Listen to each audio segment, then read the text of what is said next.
जय हिंद साथियों। आज जो खबर आ रही है वो बहुत ही शॉक करने वाली है, एकदम शॉकिंग है। क्योंकि जो खबर मैंने जब सुना तो मैं कुछ शॉक होगा, वो मैं बताऊंगा आपको। उसमें एक छोटा सा वीडियो का पार्ट भी दिखाऊंगा जो कि राजस्थान के कोसी कला से खबर आ रही है, जिसमें एक वीर जवान शहीद होगा जिसका नाम था अमृतपाल सिंह। जब उसके घर पर उसके गांव में दो फौजी लोग उसकी डेड बॉडी को सुपुर्द करके गए, जब उन घर वालों को सौंप के गए, तो उस वक्त जब ये बात मुझे सुनने में आई तो मुझे इतना शौक हुआ कि मुझे इतना अजीब लगा। तो वो घर वालों को कैसा लगा होगा, और जो लोग अग्निवीर स्कीम के थ्रू, यानी अग्निवीर बोल के जो लोग आर्मी के अंदर भर्ती हुए हैं, उनको और उनके परिवार वालों को कैसा लगा होगा जब उनको ये मालूम पड़ा कि जो आदमी देश की रक्षा करते में शहीद होगा उसको शहीद का दर्जा भी नहीं मिला, और ना ही जो उसको गार्ड ऑफ ऑनर का जो सम्मान मिलता है, जो सम्मान आर्मी के एक जवान को शहीद होने के टाइम पे एक सैल्यूट दिया जाता है, एक सम्मान दिया जाता है, वो नहीं मिला। तो उसके परिवार वालों को कैसा महसूस हुआ होगा, जबकि मुझे ऐसा महसूस हुआ। तो इससे मैं ये बताना चाहता हूँ कि जो मोदी सरकार ने जो स्कीम लाई थी अग्निवीर की, उसका पहला तो ये नुकसान जो कि फौजी लोगों ने पहले आर्मी के पूर्व कमांडर थे या दूसरे अधिकारी थे, उन्होंने जो विरोध किया था, इसीलिए विरोध किया था क्योंकि उनको आज समझ में आने लगा। और ये इसका ये रिजल्ट ये आया कि ना तो उसको सम्मान मिला, ना ही उसको शहीद का दर्जा मिलेगा। ये कितने अफसोस की बात है। मोदी जी, आपने जब स्कीम बनाई थी तो क्या सोच के बनाई थी कि आगे जो हमारे देश के लिए लोग जवान शहीद हो जाएंगे उनको शहीद का भी दर्जा नहीं मिलेगा।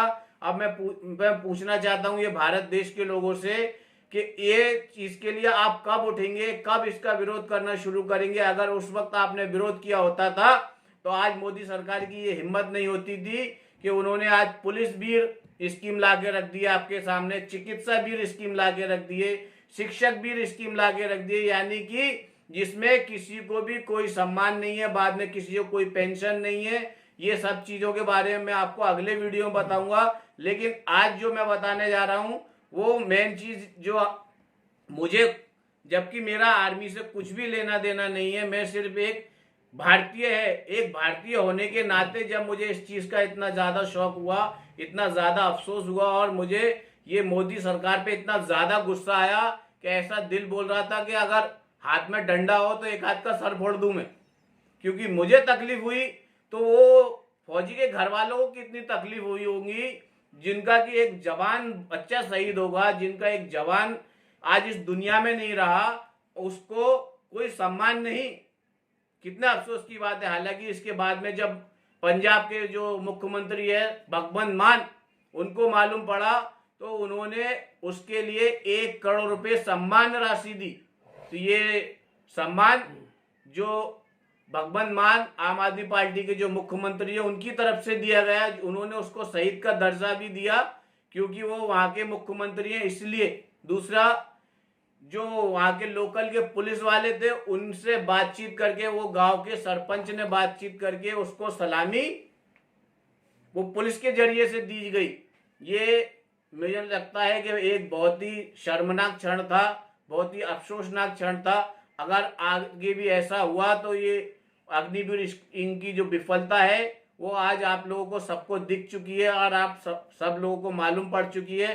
जागो मेरे देशवासियों, क्योंकि अगर आप आगे नहीं जागेंगे तो इस तरह से ये जो मोदी सरकार एक एक करके जो हमारे हक है, हमारे जो मूलभूत सुविधा है, उनको एक एक करके छीनते चले जाएंगे और छीनते जा रहे हैं। आप आपको सब जब भी नजदीक 2024 आ रहा है तो उसमें जब भी आप इलेक्शन में जाएंगे, वोटिंग करने जाएंगे, तो ये चीज ध्यान में रखना है कि हमने किसी भी हाल में ऐसे अनपढ़ आदमी को सपोर्ट नहीं करना है जो कि इसको आगे होने वाली स्कीमों के फायदे और नुकसान ही समझ में नहीं आते हो, और आगे होने वाले फायदे और नुकसानों की बात समझ में नहीं आती हो। और ऐसे आदमी को खास करके नहीं करना है जो आपके पास जाति पाति के नाम पे या धर्म के नाम पे या आपकी रिश्तेदारी के नाम पे या आपको किसी तरह से बलगलाता है और किसी तरह से आपको मिसगाइड करता है, ऐसे लोगों से सावधान रहे, क्योंकि ये लोग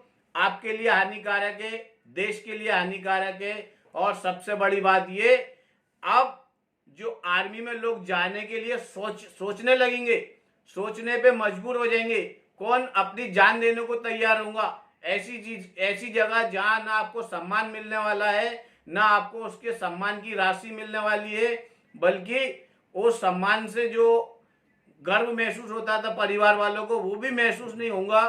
तो कौन कौन अपनी जान देने के लिए तैयार होगा, कौन देश की रक्षा के लिए अपने आप को समर्पित करने को तैयार होगा। ये बात मोदी को अभी भी समझ में नहीं आई, ये सरकार को अभी भी समझ में नहीं आई, ये संवेदनहीन सरकार को अभी भी समझ में नहीं आई है।